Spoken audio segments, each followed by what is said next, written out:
Okay, magandang araw. Usapang manipis na buhok naman tayo or panort o kaya mataas na hairline. Ayan, so marami nagre-request nito sa akin, no, sa comments, tsaka dun sa TikTok namin nung nag-live kami, naka-live kasi ito, ang daming nagre-request na ito kung kailan ko daw i-release yung video regarding dito sa client namin.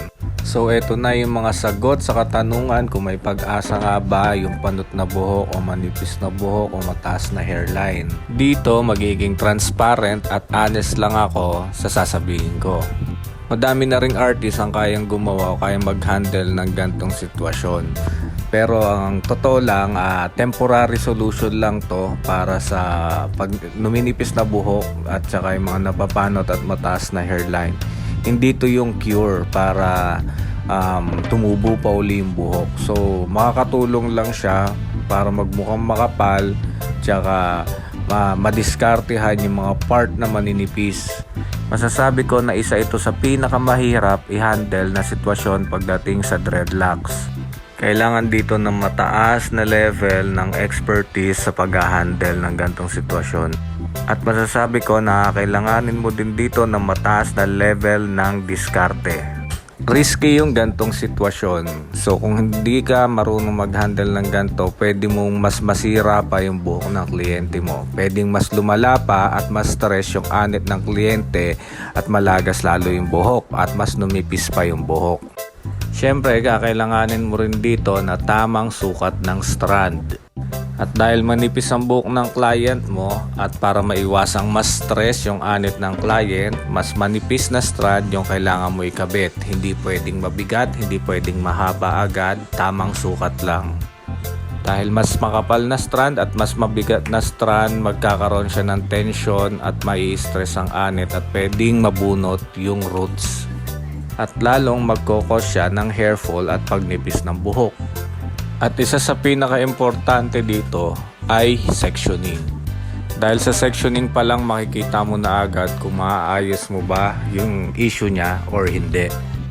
Kaya kung mali yung sectioning mo, ang resulta din nun hindi magiging maayos yung resulta ng gawa mo.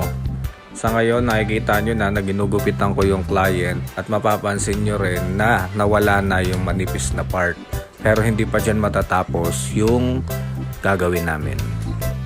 So ang tanong kung kaya nga ba talaga i-dread sa mga panot o yung maninipis ang buhok. Ang sagot dyan depende pa rin sa sitwasyon. Depende pa rin sa lagay ng status ng buhok mo at depende pa rin sa tubo ng buhok mo. Pero kung pipilitin, kaya yan. May maraming paraan, marami tayong technique na pwedeng gamitin. So sa mga gustong ibalik yung confidence, makapaglugay sa labas nang hindi nakapag-sombrero, PM nyo lang kami. Ang shop namin ay located sa 61 Santa Ana Street, Laguna Bel Air 2, Santa Rosa, Laguna. Or pwede nyo rin ako i-message directly sa aming Facebook page. Search nyo lang ang Dready Culture. Or message me dito sa TikTok. Search nyo lang ang Adeng Maron. Or sa Instagram na Adeng Maron.